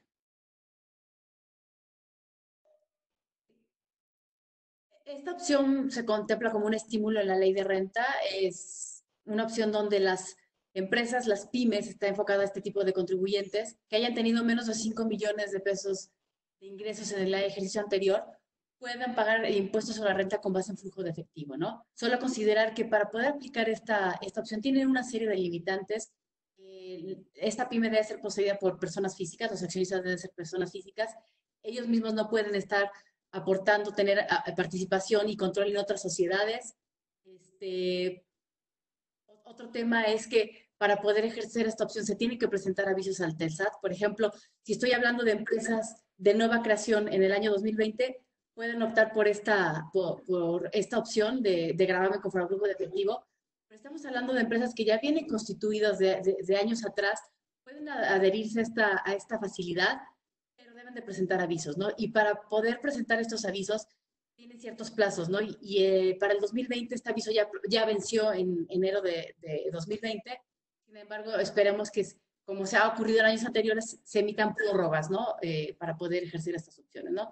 Se tiene simplificación administrativa al tener este régimen. Sin embargo, para poder pagar los impuestos y demás, tiene cierta formalidad. Debemos hacer uso de la plataforma del SAT en la modalidad de mi contabilidad y ciertos requisitos que cumplir, ¿no? Pero es una alternativa buena en estos tiempos que ahora la cobranza puede demorar bastante, ¿no? Muchas gracias, Viviana. El siguiente tema es el régimen opcional para grupos de sociedades. Tal vez, si me lo permiten, para quienes ya llevamos muchos años en la práctica fiscal, recordaremos el tema de la consolidación fiscal que por mucho tiempo brindó bastantes beneficios a las empresas y fue muy combatido por las autoridades fiscales por su complejidad y por los efectos que se generaban en el tiempo. A raíz de los cambios hace algunos años, pues desaparece, digamos, el régimen de consolidación fiscal e incorporan que le llaman opcional para grupos de sociedades, que no es otra cosa más que un mecanismo simple de netear utilidades y pérdidas, con un enfoque de diferimiento máximo de 3 años. Al igual que el régimen de consolidación fiscal, se requiere de una autorización previa por parte del SAT. No juegan las pérdidas fiscales generadas con anterioridad a la entrada al régimen, pero nos parece que puede ser sumamente benéfico con un ángulo de administración de los flujos de efectivo para los resultados fiscales a partir del 2021, porque en el 2020 ya no se puede elegir, ya que pasó el momento para hacerlo, pero de menos 2021, 22 y 23 pueden ser años en los cuales podamos verdaderamente netear esas utilidades y pérdidas y estar pagando el impuesto sobre la renta a partir del cuarto año fiscal simple. Hay en el tiempo posibilidades de todavía eficientarlo un poquito, pero nos parece que de menos es de lo que trae la ley como bondad para aliviar el problema de los flujos, ¿no? El siguiente tema ya está más asociado con las deducciones fiscales que pueden ser vinculadas con la circunstancia o de cuidado. Y para ello, si se puede, Rodrigo Covarrubias, y nos ayudas con la explicación, te lo agradeceremos mucho. Gracias a ti, Jaime. En este tema lo que queremos simplemente externarles es el cuidado que debemos tener con las deducciones. Hemos platicado mucho acerca de los momentos en el reconocimiento de los ingresos, de las deducciones, el coeficiente. Entonces, aquí simplemente es estar muy al pendiente de lo que son los posibles gastos no deducibles y por las circunstancias, ya sea por el tema del apalancamiento que pueda ser requerido por la mayoría de las empresas o bien por lo que han sido las reformas fiscales muy recientes, pues simplemente resaltamos estos 3 puntos específicos, ¿no? El primero es la capitalización delgada, el segundo es la nueva limitante al EBITDA fiscal para la deducción de los intereses, y el tercero es los pagos a refipres, ¿no? Recordemos que la capitalización delgada ya tiene tiempo y básicamente la limitante de la deducción de los intereses es de los pagados a partes relacionadas residentes en el extranjero. Sin embargo, pues sí tenemos que tomar el apalancamiento de la empresa a nivel general. Entonces, en la medida en que se vaya requiriendo más financiamiento, pues nos puede estar modificando nuestro límite de la deducción. A diferencia de esto, la nueva limitante en la reforma a partir del 2020 pues nos habla de una limitante a la deducción de intereses en general, ya no importa si es a partes relacionadas, si es en México, si es en el extranjero. Entonces sí tenemos que tener mucho cuidado incluso con el financiamiento con bancos independientes, ¿no? Recuerden que por ahí hay un juego, ¿no? Entre la capitalización delgada y la limitante de la nueva deducción de los intereses, que básicamente estaremos pagando el excedente de uno sobre el otro, ¿no? Por el otro lado, pues como es un tema nuevo, pues tenemos que tener mucho cuidado con la deducción a los pagos a refipres, partes relacionadas. Y recuerden que esto puede ser también de pagos directos o indirectos, a través de independientes, que a su vez beneficien a partes relacionadas residentes en un refipre, o a través de una parte relacionada que no sea residente en un refipre, pero que a su vez sí se voltee y beneficie a otros refipres, partes relacionadas. Entonces, sí sugerimos hacer un análisis muy detallado de todos estos temas para poder aprovechar al máximo las deducciones. Muchas gracias, Rodrigo. Por supuesto que el tema central es cómo administramos los efectos fiscales, ¿no? ya Viviana en algún momento nos decía, pues no solamente es bueno generar una pérdida fiscal, sino cómo le haces para equilibrar y que de alguna forma al siguiente ejercicio no te genere la obligación de hacer pagos provisionales, no con el coeficiente que no hubo, sino como con uno de los 5 años anteriores, ¿no, Viviana? Entonces de ahí seleccionamos algunos elementos que componen el resultado fiscal como claves y que ya requieren de atención inmediata. Si nos ayudas con esa parte, Viviana, lo agradeceremos. Sí, así es, y son opciones que vienen en la ley de renta, pero muchas veces pasamos por alto, ¿no? En el caso de inversiones o de activos fijos, ¿qué nos plantean las autoridades fiscales? ¿Qué está regulado? Si yo tengo bienes que dejan de ser útiles, en el ejercicio en que dejan de ser útiles, yo puedo tomar la deducción total, ¿no? Entonces, contemplarlo. ¿Qué pasa si yo, como dice Jaime, estoy estimando que voy a tener pérdidas? Ahorita las fábricas y demás están dejando de producir, los activos se están deteniendo. No hay opción de dejar de depreciar, pero está contemplada en la ley la opción o la facilidad para aplicar tasas menores de depreciación. Recuerden que lo que viene regulado son los porcientos máximos de depreciación. Podemos bajar las tasas de depreciación vigilando los momentos, porque si yo compro un activo, puedo iniciar con una tasa baja de depreciación y puedo hacer cambios posteriores. Un cambio posterior, después tienen que pasar 5 años para hacer los cambios. Si yo actualmente traigo una tasa de depreciación alta, la quiero bajar, se puede hacer, pero en el momento en que yo la quiera subir, tienen que pasar 5 años o atender los requisitos que vienen en el reglamento de ley, que básicamente me dicen que no generes pérdidas en el mismo año o en los 3 años anteriores, o también si me fusioné, si me escindí, hay posibilidad de volver a mover los porcentajes de depreciación, ¿no? Entonces, tomar en cuenta ello. ¿Qué pasa con inventarios? Si yo tengo inventarios obsoletos, si no vendí, si tengo ahí mi stock, ¿qué puedo hacer con ellos? Evidentemente, se pueden vender, se venden a un precio que acorde a las condiciones en las que se encuentran, que no tiene que ser a lo mejor el costo de adquisición, puede ser menor, que esto siempre que se pueda soportar. ¿Qué más puedo hacer? Puedo donarlos o puedo deducirlos o destruirlos y cumplir con todos estos requisitos para poder hacerlos deducibles en el ejercicio, ¿no? ¿Qué otro concepto que es importante? Tenemos cuentas incobrables. Está la opción, validemos nuestra cartera, veamos cómo estamos. Hay momentos para poder soportar la deducción de los incobrables, ya sea por monto, ya sea por interponer una demanda. Entonces, vigilemos estos conceptos que a lo mejor los tenemos ahí y podemos tener beneficios fiscales. Podemos cambiar la siguiente lámina, por favor. Otros conceptos que están incluidos en la ley de renta. Entonces, ¿cómo te queda? Por favor, ¿pudieran tener silencio a sus micrófonos? Entonces. Ajá.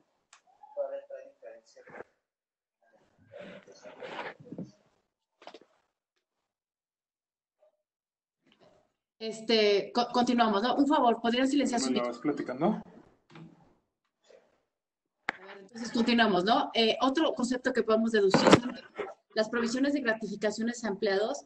Recuerden que la ley de renta me dice que todas las provisiones, los incrementos que yo haga a estas provisiones son no deducibles, ¿no?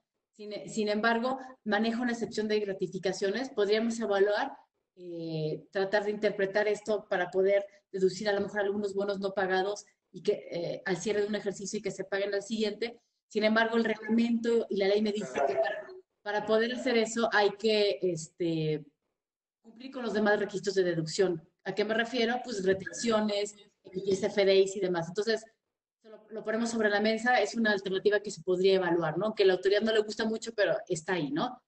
La deducción de anticipos para gastos, ya saben que si yo al cierre del ejercicio doy un anticipo para un gasto, yo lo puedo deducir siempre y cuando me den un comprobante por ese anticipo y a más tarde el ejercicio siguiente obtenga ya el anticipo, perdónenme, el comprobante fiscal por el total de la transacción y obviamente estén solamente referenciados a gastos, no a elementos o partidas que forman parte del costo de lo vendido, ¿no? Y un último punto que también muchas empresas lo hacen es evaluar la posibilidad de actualizar el costo de lo vendido. Como ustedes saben, actualmente pues, los efectos de inflación los reconocemos en activos fijos, en la venta de terrenos, en ajuste anual por inflación. Sin embargo, en el costo de lo vendido no lo contempla la ley. Sin embargo, hay una jurisprudencia que establece un procedimiento para poder realizarlo considerando el valor promedio de la inventaria, ¿no? Entonces, con ello aumenta la deducción que yo tomo en el ejercicio, lo ponemos sobre la mesa para que lo tomen como momentos y elementos para eficientar el resultado del 2020, ¿no? Gracias, Viviana.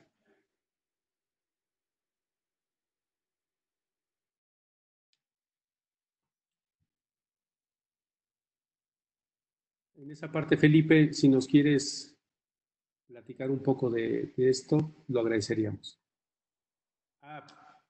Perdón, creo que hubo ahí, discúlpame, Felipe. No, en la lámina anterior, digamos, era hablar brevemente del tema de competitividad y por lo mismo pues, la desinversión que se puede estar generando y las opciones que hay alrededor de ella. Entonces, Rodrigo Covarrubias y Alejandro Izás, si nos ayudan con algunos comentarios, lo agradeceremos mucho. Con gusto, Jaime. Aquí el punto importante a considerar es la competitividad que estamos teniendo nosotros como país versus los demás, ¿no? Por supuesto que tenemos un primer elemento importante para considerar en esa competitividad lo que pueden ser las tasas de impuesto corporativo, pero también tenemos que considerar los otros beneficios que la gran mayoría de los países ya están otorgando a sus contribuyentes por la situación que vivimos. Desafortunadamente somos de los muy pocos países que no han otorgado ni prórrogas, ni disminuciones, ni estímulos enfocados a intentar contrarrestar los efectos negativos en la economía derivados de esta situación de salud. Entonces, un ejemplo muy claro puede ser Estados Unidos, que tiene ya una tasa corporativa del 21%, que tiene estímulos a la exportación o a la importación de bienes o servicios y de la realización de ciertas actividades, que incluso pueden llevar esa tasa al 16, 13 o 10%, ¿no? Entonces, algo que se puede comenzar a dar o los grupos pueden comenzar a evaluar es qué tan factible puede ser el utilizar esos beneficios fiscales y esas tasas reducidas para ya sea migrarse como negocio o pues simplemente dentro de un grupo corporativo multinacional el reasignar o alojar parte de los ingresos que se tengan considerados en México para que entonces se comiencen a llevar a cabo más actividades en Estados Unidos, ¿no? Entonces ahí, por supuesto que algo muy importante a evaluar va a ser si somos inversionistas mexicanos, que vamos a considerar llevar parte o algo de nuestro negocio hacia estos países que pueden tener tasas más bajas, vamos a tener que hacer un análisis muy detallado de si esto puede o no calificar como un régimen fiscal preferente. Acuérdense que en el caso específico de Estados Unidos, no nada más está la tasa federal, sino la tasa estatal, entonces habrá que considerar ambos y lo que califica o no como un impuesto sobre la renta, ¿no? Y ahí, Alex, me imagino que puede haber efectos específicos justamente para el cómo un grupo multinacional puede realizar este alojamiento de ingresos, ¿no? Sí, claro. Aquí se tendría básicamente que revisar cuáles son las funciones o los servicios o la prestación de servicio o el tipo de operación que se está realizando y aquellos, sea grupos multinacionales o inversionistas mexicanos que tienen empresas en Estados Unidos, a través de ciertas operaciones pueden trasladar ciertos ingresos a Estados Unidos, revisando claramente que no haya ningún riesgo y que obviamente pueden ser partícipes de este beneficio fiscal. Específicamente, por ejemplo, servicios, ciertas situaciones sobre compra de productos, etcétera, etcétera, consideramos que puede ser una gran oportunidad en estos momentos y aprovechar los beneficios fiscales de Estados Unidos. De acuerdo, gracias. Otra opción justamente puede ser el cómo intentamos considerar o consolidar a nivel internacional los resultados que una operación puede. Un ejemplo muy sencillo de eso puede ser la creación de una sucursal o un establecimiento permanente en otro país, de tal forma que entonces los ingresos a nivel de entidad legal también se reconocen en México, pero pues buscamos entonces consolidar los resultados positivos y negativos que se tengan en los diferentes países, ¿no? Y por último, el considerar a México como una holding o subholding de algunas otras sociedades donde paguen también impuestos y podamos utilizar el acreditamiento de los impuestos pagados en las subsidiarias en otros países contra el impuesto mexicano, ¿no? Entonces, eso puede resultar benéfico para el tema del flujo de efectivo y el momento en el cual se paguen los impuestos.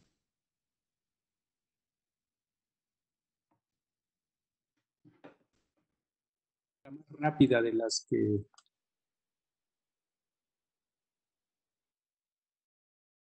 esta lámina va a ser de las más rápidas que pasemos, porque habla de incentivos fiscales actuales, los cuales las circunstancias no hay, pero no dejamos de mencionar cuando menos los existentes de cara, digamos, a situaciones particulares o sectores muy puntuales, como es este FICAP que habla de diferir los efectos de ingresos por intereses y ganancias de capital cuando se invierte en empresas privadas que son de riesgo.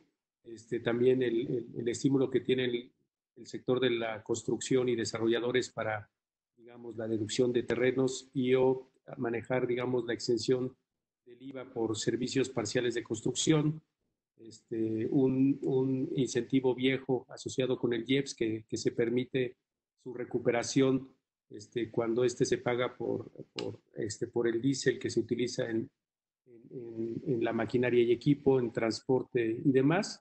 Y otro significativo, pero que pues por ahí están, por si alguien tiene todavía la intención de dar digamos, beneficios a estos sectores, pues los podrán ver en la lámina y lo pueden consultar más adelante cuando se comparta el material a través de la página web de la firma, ¿no?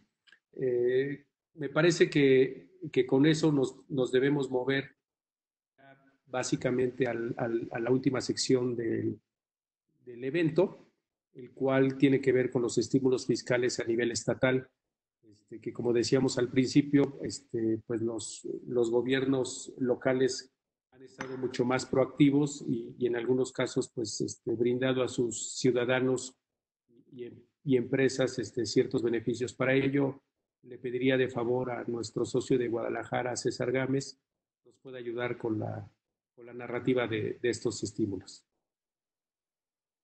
¿Qué tal? Buenas tardes. Muchas gracias, Jaime, con gusto.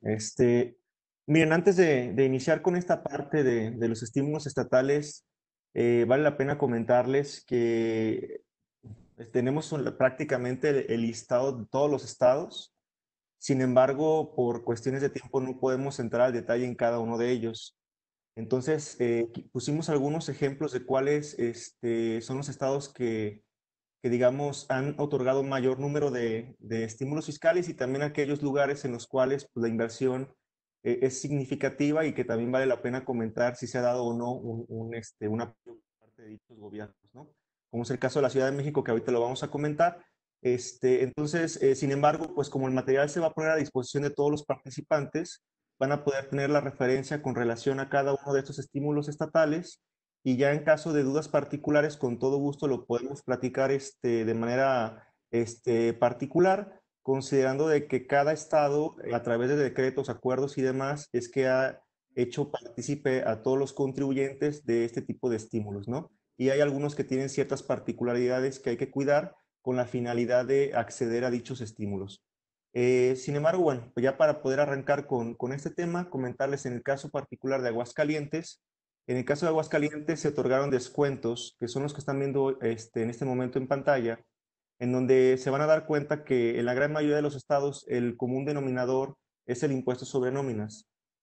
Digo, por excelencia creo que es de los impuestos más representativos en cada uno de los estados y por consiguiente es que los estímulos están muy enfocados a dicho gravamen.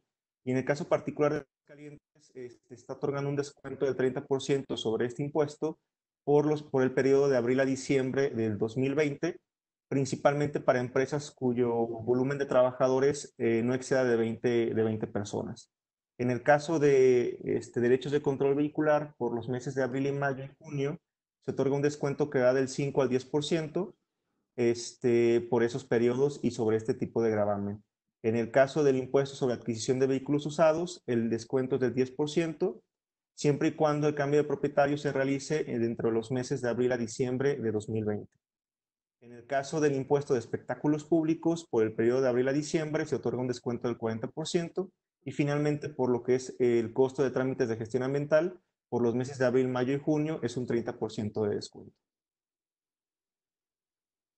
En el caso de Baja California Sur, realmente no se está otorgando un descuento tal cual, es más que nada un diferimiento en el impuesto sobre nóminas por los periodos de marzo, abril y mayo, con la finalidad de que dichos pagos se realicen en los meses de agosto, octubre y diciembre, respectivamente.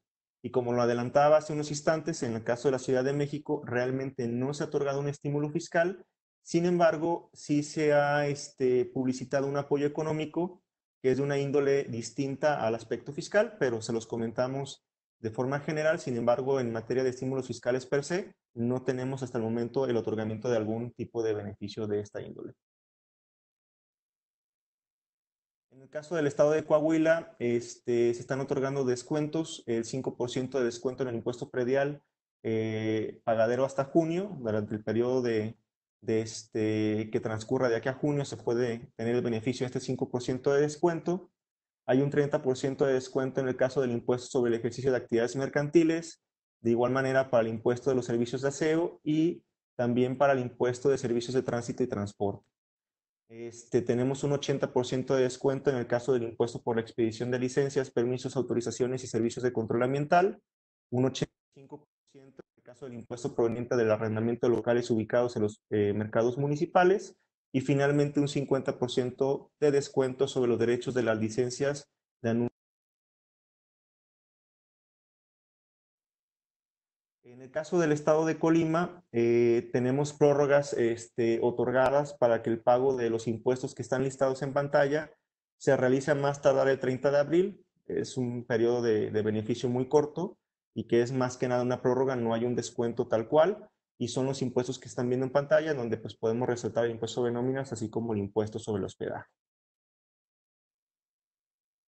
En el caso de Durango, Durango es uno de los estados que ha otorgado varios estímulos y que, digamos, ha tratado de dar mayores beneficios a sus contribuyentes. En el caso del impuesto sobre nómina, se otorga una exención del 50% por 3 meses, enfocado para cualquier contribuyente, y en el caso particular de microempresas y medianas empresas, se puede acceder a un descuento, una exención de un 75%.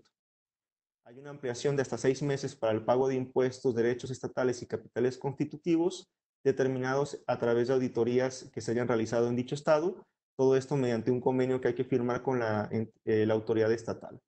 Hay un descuento del 5% en impuestos y derechos realizados a través de la plataforma digital y el sistema de pagos. Este es un aspecto que varios estados lo están replicando, en donde al margen de los descuentos que en particular se otorguen por impuestos sobre nóminas o cualquier otro tipo de gravamen, si se utiliza la plataforma digital para el pago de dichos impuestos o derechos, algunos estados, como el caso de Durango, están otorgando un 5% adicional si es que el pago se realiza a través de estos medios remotos, ¿no? Esto obviamente pues es más que evidente enfocado a la situación actual, en donde tenemos que estar resguardados en nuestras casas con la finalidad de evitar la propagación del COVID. También hay una ampliación en el plazo del descuento, perdón. Si nada más, gracias. Hay una ampliación del plazo para el descuento del 5% del refrendo en placas de vehículos de propiedad de las empresas, siempre y cuando pues, se realiza más tarde en el mes de abril.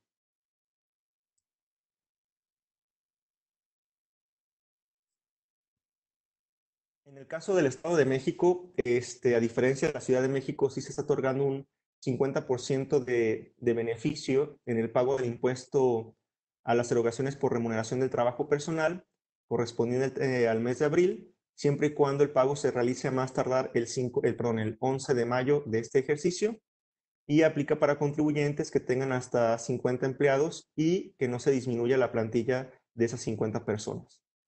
En el caso de Guanajuato, solamente tenemos una prórroga o un diferimiento en el pago del impuesto sobre nóminas de los meses de abril y mayo para que se cubran a más tardar en el mes de julio. En el caso específico de Jalisco, técnicamente no tenemos un estímulo fiscal per se. Sin embargo, el gobierno del estado de Jalisco sí otorgó un apoyo económico.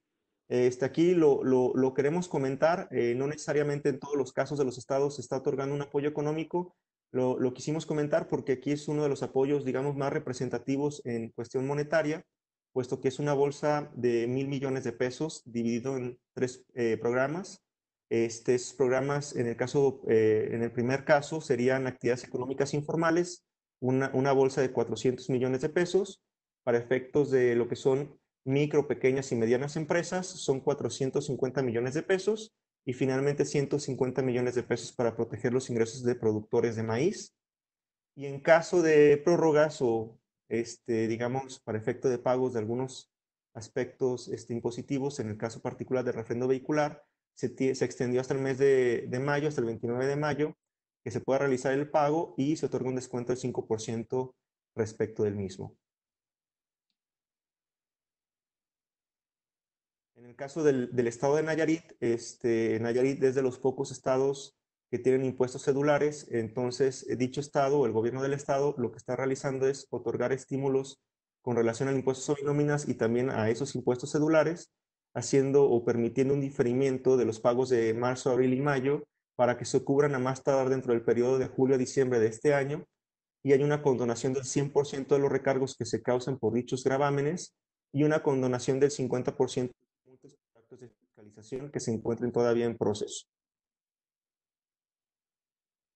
En el caso del estado de Nuevo León, Nuevo León tiene dos segmentos de sujetos beneficiados en cuanto al impuesto sobre nóminas. El primer supuesto es que se exime a aquellas empresas o contribuyentes cuyos ingresos brutos no superen los 4 millones de pesos y que tengan una plantilla de 1 a 10 trabajadores.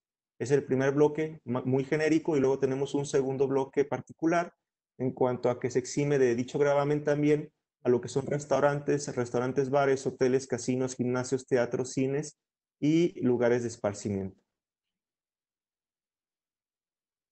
En el caso del estado de Querétaro, desafortunadamente todavía no hay un estímulo fiscal que se haya aprobado o que se esté otorgando a los contribuyentes de dicho lugar. Sin embargo, sí se están haciendo apoyos económicos principalmente para aquellas personas que puedan demostrar que tuvieron una disminución en su ingreso monetario atribuible a todo el tema de la pandemia del COVID-19. En el estado de Quintana Roo tenemos los siguientes beneficios, principalmente enfocados a las declaraciones y los pagos que correspondan a los impuestos que ahorita voy a comentarles respecto a los meses de marzo, abril y mayo, para que se presenten a más tardar en los meses de octubre, noviembre y diciembre respectivamente, sobre el impuesto sobre nóminas, el impuesto al hospedaje, el impuesto al libre ejercicio de profesiones, el impuesto sobre la extracción de materiales del subsuelo y del suelo, y un 20% de descuento a los contribuyentes que presenten los impuestos anteriores en tiempo. En el caso del estado de Sonora, tenemos una exención del 50% para los meses de abril y mayo, en el caso del impuesto sobre remuneraciones al trabajo personal, siempre y cuando se trate de compañías o contribuyentes que tengan hasta 50 trabajadores, y también esa exención del 50% aplicable para los derechos registrales por descripción de vivienda. A su vez, tenemos una exención del 100% en el pago del impuesto por la prestación de servicios al hospedaje por los meses de marzo y abril, y tenemos una suspensión de actos y plazos de fiscalización por parte de las autoridades locales. Este último punto de la suspensión de los actos de fiscalización, algunos de los estados lo están otorgando, no todos. Sin embargo, sí valdría la pena que en caso de que ustedes tuvieran la inquietud en atención a alguno de los estados que estemos comentando, lo pudiéramos ver en lo particular, porque ese es un aspecto que se ha replicado en varios lugares. En el caso del estado de Yucatán, tenemos un 50% de beneficio en cuanto al impuesto sobre remuneraciones al trabajo personal, o el equivalente sería el impuesto sobre nóminas, para los meses de marzo y abril, y tenemos un 50% restante que se podrá pagar a más tardar el 10 de diciembre de este año. También tenemos una reducción del 100% en los siguientes impuestos por los meses de marzo y abril, que sería el impuesto cedular para la obtención de ingresos por actividades empresariales y el impuesto sobre el ejercicio profesional.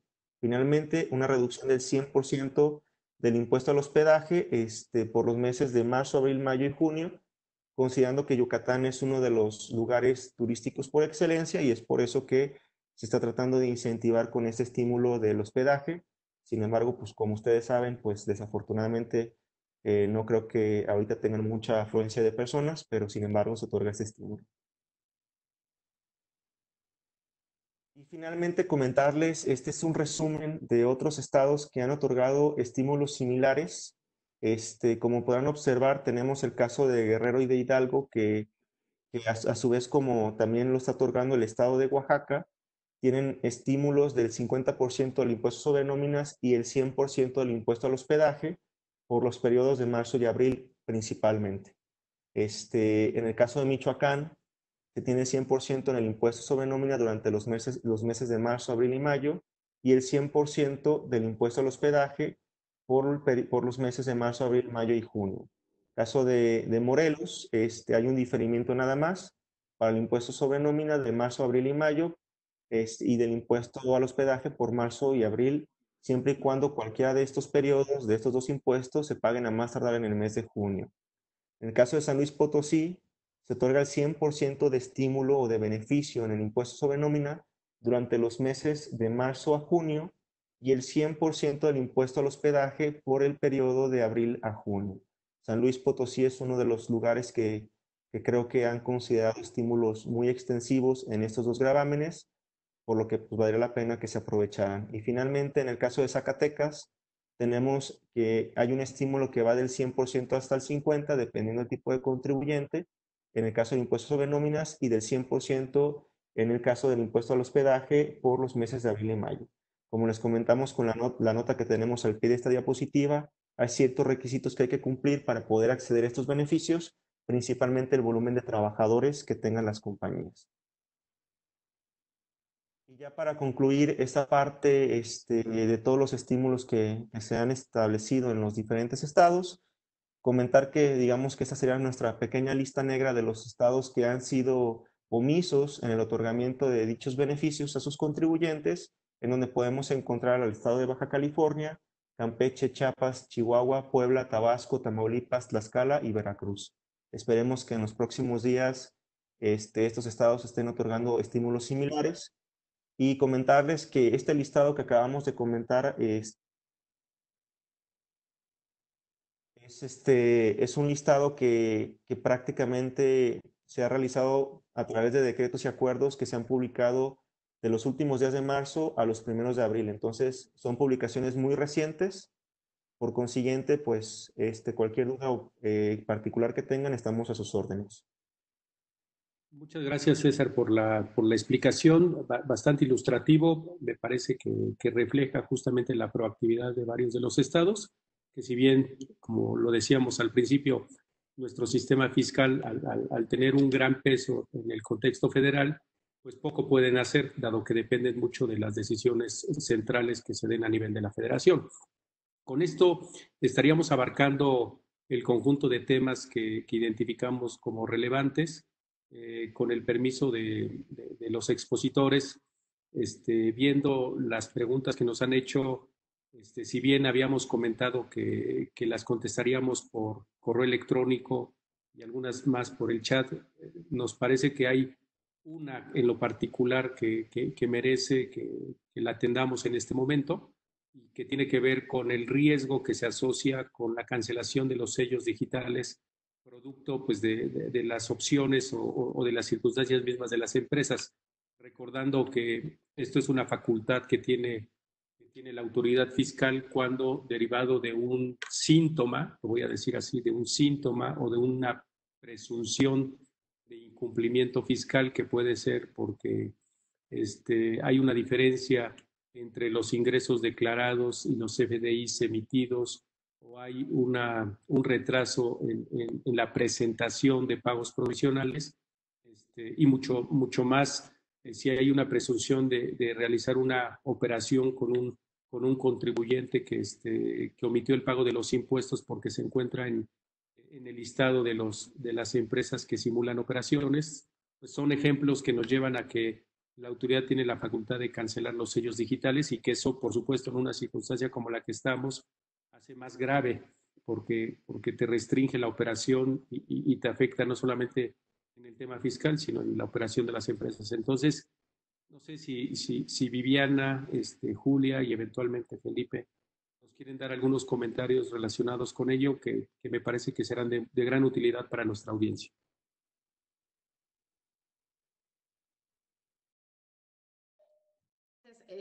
Únicamente aclarando el tema de los ingresos acumulables y los sellos digitales, y ahorita Julia me apoyará un poquito más.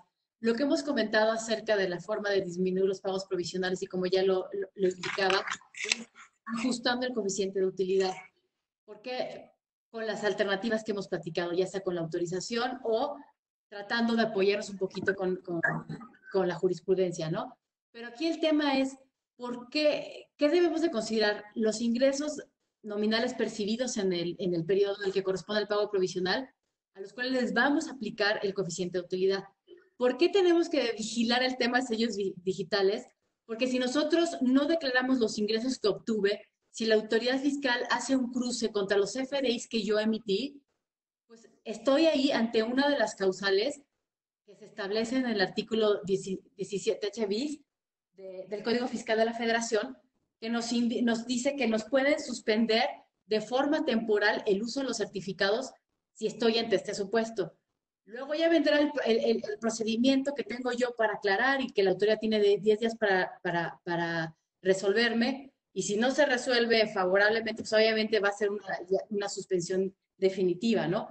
Pero a lo que vamos es, nosotros lo que estamos recomendando o sugiriendo que se evalúe, aplicar es, sí dejar los ingresos que tienes, lo que ajustes es tu coeficiente de utilidad para evitar estos riesgos y temas posteriores que se nos pueden llegar a presentar al nivel de declaración anual, como ya saben, se hace un link entre los pagos provisionales y la declaración anual, los ingresos que se han reflejado, ¿no? Ese es mi comentario. Sí, de acuerdo.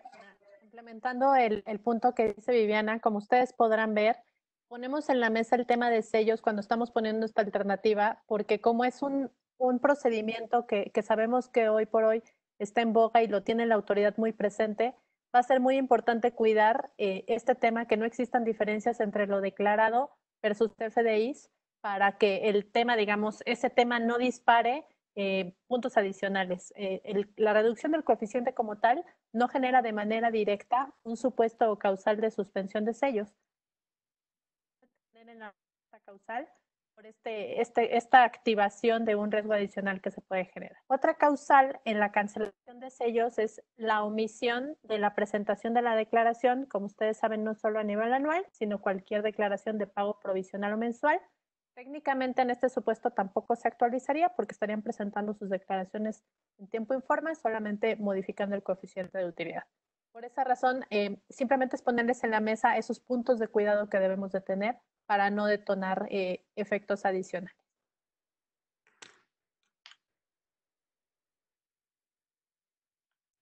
En relación con esta misma pregunta, tal vez adicionalmente alguien preguntaba si la consecuencia máxima sería entonces los recargos y la multa, y es correcto, si tomáramos esta alternativa que hemos puesto en la mesa de la reducción de pagos provisionales, el posible riesgo o la discusión que el día de mañana estaría en la mesa solamente es si se debían o no recargos y multas por los periodos y por la diferencia que no se hubiera cubierto. Siempre y cuando se pague el impuesto anual, como comentábamos, nos parece que existen los elementos de aplicación de la ley y de defensa para considerar que sí se podría tomar esta reducción, inclusive antes del segundo semestre. Perfecto. Felipe, ¿algo que quieras agregar o ya no es necesario? No, solamente Jaime que eventualmente por aplicar la regla miscelánea 3.2.4 que por ahí mencionábamos en la plática, pues sí podría haber discrepancia, porque esa regla miscelánea a lo que te lleva es que debe expedirse el CFDI, o sea, el CFDI no te dice que no lo expidas, sino la condición es que no se haya entregado el bien o no se haya prestado el servicio, ¿no? Y entonces a lo que te lleva es a acumular los cobros a nivel anual. Entonces ahí eventualmente pues sí puede haber una discrepancia, porque si hay CFDIs emitidos, pero eso no se acumula a nivel de pago provisional, que es a lo que te lleva la regla miscelánea, pues sí, el SAT puede mandarte llamar, ¿no? Y ahí tendría que aclararse y decírsele, mira, estoy aplicando esta regla miscelánea que me permite hacerlo, y con eso debería de aclararse, ¿no? Pero pues ese sería el riesgo. Muy bien, muchas gracias. Pues si les parece bien, solamente para cerrar, poner 3 puntos relevantes. El primero de ellos, que hemos probado que eventos como este, basados en el uso de la tecnología, la comunicación desarrollada, pueden ser muy útiles. La herramienta que al menos nosotros utilizamos en la firma, que son básicamente 2, el Webex y el Teams de Microsoft, constituyen buenos caminos para desarrollar eventos como estos. Nos parece, en lo personal también creo que no tuvimos algún detalle mayor, y si alguno de ustedes lo percibió, una disculpa nuevamente, no fue con intención. El segundo de los puntos es que el tema es tan relevante y de alta preocupación para las empresas y nosotros como participantes y asesores de las mismas, que la audiencia, con independencia de lo que se puede identificar en la pantalla, según nos dice el administrador del sistema, en algún momento rebasó 400 personas, lo cual me parece que refleja la preocupación, interés y necesidad que tenemos de estar bien informados y de atender las necesidades que se vayan a presentar en el futuro, por lo cual ofrecemos, aun cuando ya lo hemos mencionado en algunos comunicados por correo electrónico, continuar preparando y diseñando webinars para platicar de temas vinculados o ya con mayor detalle. Y por último, el tercer tema, compartirles que nuestro personal, los socios, estamos trabajando sin mayor inconveniente, con un gran enfoque, con dedicación, y hemos desarrollado mecanismos desde la comunicación y herramientas tecnológicas para poder atender sus necesidades, lo cual nos permite con confianza decirles que estamos listos, que estamos ahí para lo que puedan necesitar, y con ello no más que agradecerles su valioso tiempo, esperando que continúen con las recomendaciones, que se encuentren bien de salud ustedes, sus familias y el resto de sus equipos. Muchas gracias a todos y muy buenas tardes. Hasta luego.